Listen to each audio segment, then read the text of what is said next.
Welcome students. So in this class, in this lecture, we will be finishing off with the assignment that we have had together, or the short story of Fly, যেটা আমরা একসাথে পড়েছি পুরো গল্পটা। তো সেটাকে বুঝে আমাদের অ্যাসাইনমেন্টটা আজকে আমার সাথে তোমাদের যা আর কি অ্যাসাইনমেন্ট ছিল সেগুলো শেষ হবে। তো আজকের এই ক্লাসটা হলো বেসিক্যালি যে স্টোরিটাতে কি হচ্ছে, গল্পটাতে কি ঘটছে সেটাকে নিয়েই হলো আজকের এই লেসনটা। কারণ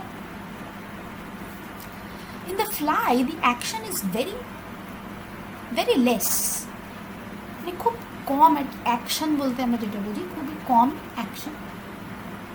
We have the boss of a London firm who receives a visit from his friend Woodyfield. Woodyfield তাকে ভিজিট করে, আর যখন সে চলে যায় and Woodyfield leaves, the boss finds that he can no longer spontaneously weep, মানে কোনো preparation ছাড়া, ধরো emotions যখন খুব আনকন্ট্রোলেবল হয়ে যায় আমরা তখন কেঁদে ফেলি, ওটাকে স্পন্টেনিয়াস বলে, যে কোনো প্রিপারেশন ছাড়া। তো কোনো প্রিপারেশন ছাড়া দ্য বস কাঁদতে পারে না for the death of his সান, যে কিনা যুদ্ধের 6 বছর আগে মারা গেছে। সে এই গল্পের মধ্যেই notices a fly who is trapped in an inkpot, একটা ইঙ্কপটে আর কি পড়ে গেছে ভুলবশত। আর অল্টারনেটিভলি একবার তাকে রেস্কিউ করে, আবার তাকে তার উপর ওই ইঙ্কের ফোঁটা ফেলে দেয়। অল্টারনেটিভলি একবার রেস্কিউ, একবার বাঁচিয়ে দিচ্ছে, একবার আবার মৃত্যুর ঘাটে পৌঁছে দিচ্ছে। তো এই ফ্লাইটা কিসের প্রতীক? এই যে মাছিটাকে নিয়ে যে এত গল্প হচ্ছে, তো what does it stand for? What does the fly stand for? ফ্লাইটা কিসের প্রতীক? What is it a symbol of?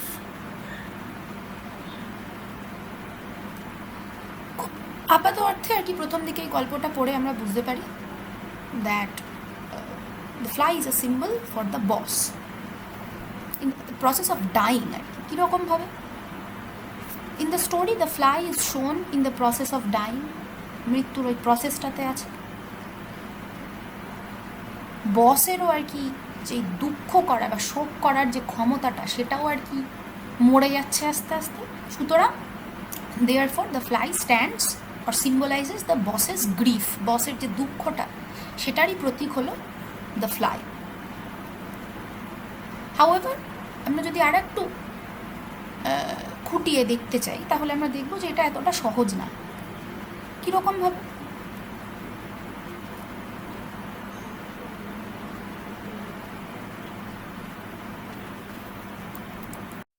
আমরা যদি গল্পটা মনে করি, আমাদের মনে আসবে যে the fly does not die a natural death. প্রাকৃতিকভাবে কিন্তু মৃত্যু হচ্ছে না ফ্লাইটার। The fly dies because the boss kills it, because the boss kills the fly.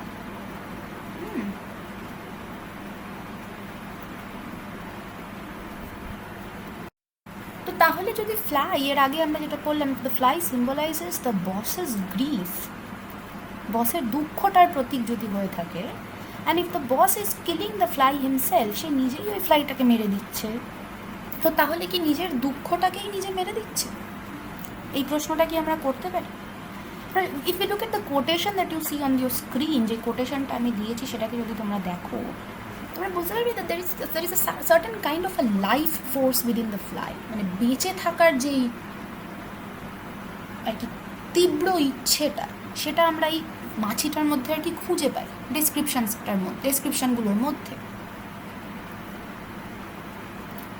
The fly fights constantly until and unless it can no longer fight against the human action. The boss যে constantly তার উপর ফোটার পর ফোটা কালি ফেলে যাচ্ছে। তো এই দিক থেকে যদি আমরা ভাবি, এরকমভাবে যদি আমরা ভাবি, তাহলে we'll see that the fly is a symbol not of the boss's dying grief. বসের দুঃখের প্রতীক না। The fly is not a symbol of the boss's grief, but it symbolizes the boss trying to recover from his grief. বস যে নিজের দুঃখের ঊর্ধ্বে আসতে চাইছে, দুঃখটাকে ভুলে যেতে চাইছে, the fly is a symbol of that. Fly সেটার প্রতীক হয়ে দাঁড়াচ্ছে। The fact that the boss wants to come out of that grief. আর যেহেতু ফ্লাইটা মরে যায়, বস কোনোদিনই তার দুঃখের মধ্যে থেকে বেরিয়ে আসতে পারে না। এইবার তাহলে আমাদেরকে একটু নোটিস করতে হবে উডি ফিল্ডের ক্যারেক্টারটা। We must return to the role of Woody field.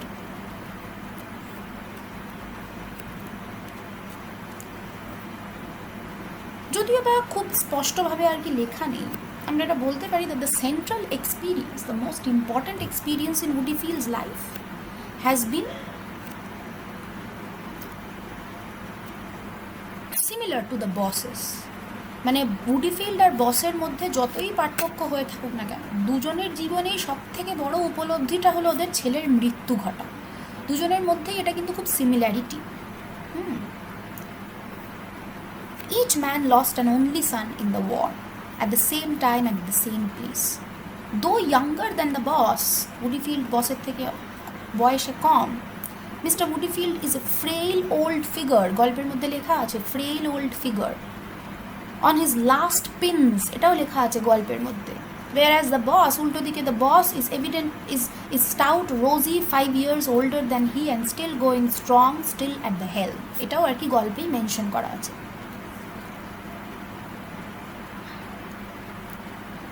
উডিফিল্ড তার স্ট্রোকের পরে পুরোপুরি আর কি ব্যর্থ হয়ে গেছে মোটামুটি। ও যেন ওই যেই কবরখানায় গিয়ে আর কি যে নিজের ছেলের দেহটাকে দেখে এসছে আর বসের ছেলের দেহটাকেও দেখে এসছে, ও যেন নিজেই ওই কবরের মধ্যে আছে।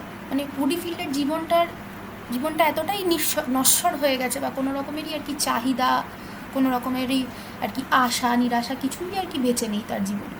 It is as if he belongs to that grave from which he has just returned, আর যেটার গল্প দ্য বসকে আর কি বলছে।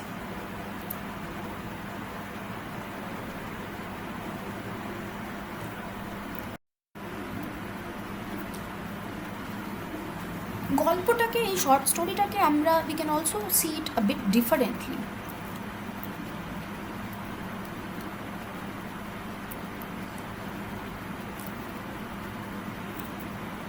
আমরা যদি উডিফিল্ড আর বসের মধ্যে একটু আর কি কম্প্যারিজন করার চেষ্টা করি, আমরা দেখব that the fly deals with, that is the short story deals with the spiritual death of the boss, একটা ধার্মিক মৃত্যু ঘটছে বসের। ও যত আর কি মানুষের জায়গায় জিনিসপত্র দিয়ে ভরিয়ে দিচ্ছে নিজের জীবনটা, ততই ওই ধার্মিক মৃত্যুর দিকে আর কি এগিয়ে যাচ্ছে। যখন উডিফিল্ড বসের রুমে ঢুকছে, দ্য বস পজিটিভলি গ্লোটস, মানে প্রচণ্ড আর কি অহং নিয়ে আর কি নিজের জিনিসপত্র আসবাবপত্রগুলো আর কি দেখাচ্ছে। এরকম ওই new carpet, 5 transparent pearly sausages, heating machine etcetera etcetera. উডিফিল্ডকে এক হুইস্কি অফার করছে। এগুলো তো বোঝাচ্ছে the crucial, the important point in this scene is that the boss enjoys these material comforts, এই জিনিসপত্রগুলো প্রচণ্ড এনজয় করে। These emblems, these become the emblem, এগুলো ওর বিজনেসের ব্যবসায় যে সাকসেসফুল সেটার প্রতীক হয়ে দাঁড়িয়েছে এইসব জিনিসপত্রগুলো।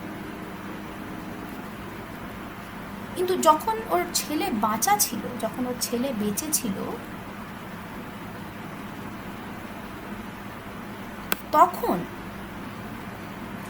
বসের যে বিজনেস প্রেস্টিজ, বিজনেসের যে রেসপেক্ট, আর তার সাথে জড়িত সব রকমের জিনিসপত্র অ্যাকোয়ার করা, মানে ধরো দামি দামি টাকা পয়সা খরচা করে দামি দামি জিনিসপত্র, সেগুলো ততটাই ইম্পর্ট্যান্ট ছিল যতটা না তার ছেলে তার কাছে ইম্পর্ট্যান্ট ছিল। মানে before his son died, he bought all of this things for the pleasure of his San.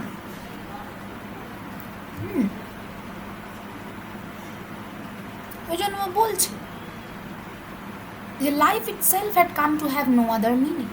How on earth could he be slaved, denied himself, kept going? এগুলো আর কি শর্ট স্টোরির মধ্যেই আছে।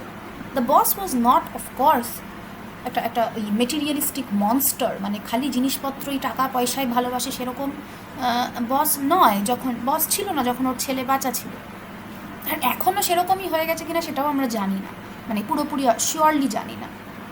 ইয়েট তা সত্ত্বেও the boss, while his son was alive, had obviously channeled his love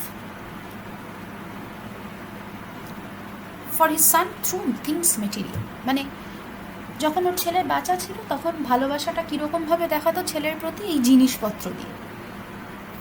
হয়তো সে ভেবেছিল যে the most effective way of showing his love was to build up a business for his son, ব্যবসাটাকে তার ছেলের জন্য তৈরি করবে, এরকমভাবেই হয়তো ভেবেছিল। আর যে এখন যে মৃত্যু ঘটে গেছে ছেলের, বসের জীবনে লিটারালি আর কোনো মানেই হয় না, কোনো ধার্মিক মানেই হয় না, কোনো কার্মিক মানেও হয় না কোনো রকমেরই। যেহেতু ওর জীবনের উদ্দেশ্যটাই ছিল খালি ছেলের জন্য প্রোভাইড করা, তো ছেলে যখন চলে গেছে ওর জীবনটাও উদ্দেশ্যহীনই হয়ে গেছে। He is a dead man, a man who has degenerated into only enjoying those things which he had once bought for the pleasure, for the love of his son. এখানে আবার ইম্পর্টেন্ট হয়ে যাচ্ছে উডি ফিল্ডের সাথে কানেকশনটা। Woody fields existence, woody field যে গল্পটাতে আছে খুব একটা বেশি কিছু কাজ করছে না গল্পের মধ্যে। His wife and his daughters, they keep him boxed up. গল্পের মধ্যে আছে যে উডি ফিল্ডের বউ আর বাচ্চারা ওকে বক্সড আপ করে রাখে। allows him to leave house only on Tuesdays. He is a frail old figure, কিছু মনে করতে পারে না, সব আর্ধেক জিনিস ভুলে গেছে। বসের ফিজিক্যাল অ্যাপিয়ারেন্স, বসকে ফিজিক্যালি দেখতে প্রচণ্ড বেশিভাবে উল্টো আর কি উডি ফিল্ডের থেকে, পুরোপুরি উডি ফিল্ডের থেকে অপোজিট।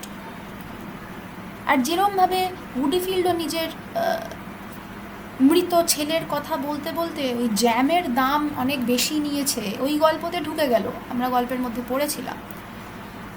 সেরকমভাবেই বসের মেমোরিও, বসের যেই স্মৃতি, নিজের মৃত ছেলের যে স্মৃতি বসের কাছে যে বেঁচে ছিল, সেটাও আস্তে আস্তে ক্ষয়ে গেছে।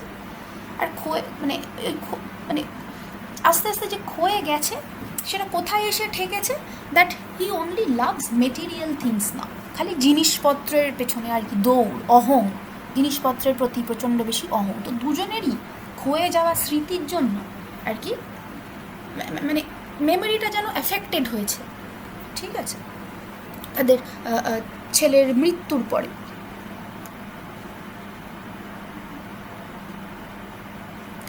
উডি ফিল্ড যেরকম বক্সড আপ নিজের বাড়িতে, সেরকম বসও বক্সড আপ নিজের মানে যেরকম বক্সড আপ নিজের বাড়িতে, যেরকম কফিন বা আর কি তোমার মৃত্যুর পরে ওই যে কফিনগুলো হয় সেইগুলোতে যেরকম বক্স আপ করে থাকে, সেরকমই যেন উডি ফিল্ড নিজের বাড়িতেও বক্সড আপ। আর যেরকম the boss is very snug in here, গল্পটা যে শুরু হচ্ছে প্রথম লাইনটা দিয়ে উডি ফিল্ড বসকে বলছে you are very snug in here, ওই স্নাগ কথাটাও boss is also snug as if he were in his grave, যেন নিজের কবরেই নিজে আর কি কমফোর্টেবলি শুয়ে আছে। তো তাহলে বসের experience with the fly, it seems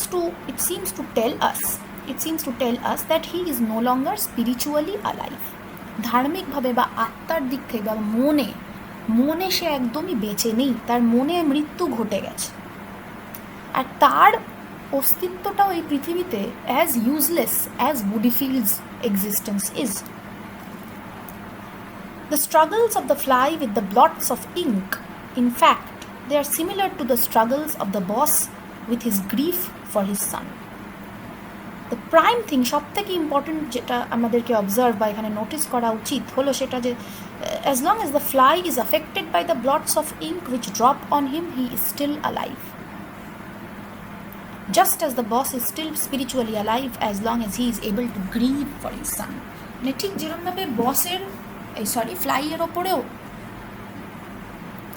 যেরকমভাবে আর কি ওই ইঙ্কটা পড়ছে, ইঙ্কের ফোঁটা পড়ছে, আর যতক্ষণ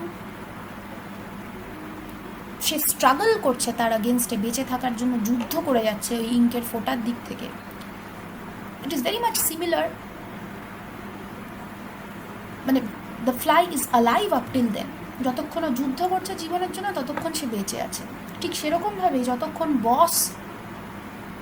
বসের যতক্ষণ আর কি কাঁদার ক্ষমতা ছিল, স্পন্টেনিয়াসলি উইদাউট এনি প্রিপারেশন সে আর কি কাঁদতে পারতো নিজের ছেলের জন্য, ঠিক ততদিনই বসও বেঁচে ছিল। তারপর থেকে যেরকম ফ্লাইয়েরও মৃত্যু ঘটে গেছে যখন সে জীবন যুদ্ধ বন্ধ করে দিয়েছে, ঠিক সেরকমভাবেই বস যেরকম, তো জীবন যুদ্ধ বন্ধ করে দিলে ফ্লাইও যেরকম মরে গেল, বসও যখন থেকে আর কি কাঁদতে বন্ধ করে দিয়েছে বা শোক প্রকাশ করা বন্ধ করে দিয়েছে, তারপর থেকে বসেরও মৃত্যু ঘটে গেছে। সে হয়তো শারীরিকভাবে বেঁচে গেছে, কিন্তু সে মানসিকভাবে, তার আত্মার দিক থেকে, তার মনের দিক থেকে সে অলরেডি মারা গেছে। তাই জন্য শুরুর দিকে যখনই মাই সান বলতো তখনই বস কেঁদে ফেলতে পারতো, কিন্তু এখন আর সে কাঁদতে পারছে না।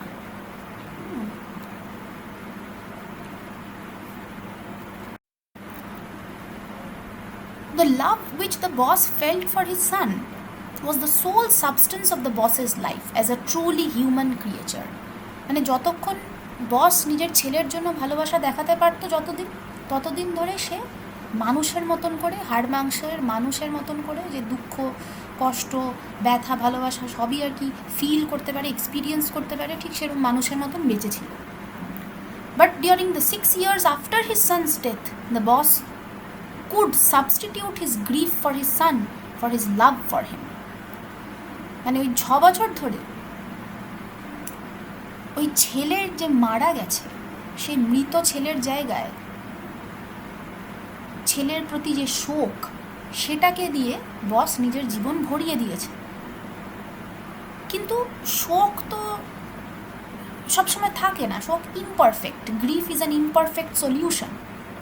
শোক প্রকাশ করাটা তো পার্মানেন্ট সলিউশন হতে পারে না। তাই সময়ের সাথে সাথে সেই সলিউশনটাও বসের থেকে চলে গেছে, আর সে শোক প্রকাশও করতে পারছে না, which eventually tells us that he has suffered a spiritual death. When the fly dies, the boss quickly calls for some new blotting paper. Then he falls to wondering what it was that he had been thinking about before. What was it? গল্পে লেখা আছে, for the life of him he could not remember. যদি বসের ক্ষমতা থাকতো মনে রাখা, আর যদি শোক প্রকাশ করারও ক্ষমতা থাকতো, তাহলে সে এখনও বেঁচে থাকতো। কিন্তু সে মনেও রাখতে পারছে না, শোকটা প্রকাশও করতে পারছে না, তাই তার ধার্মিক অর্থে, মানসিক অর্থে, মনের দিক থেকে তার মৃত্যু ঘটে গেছে।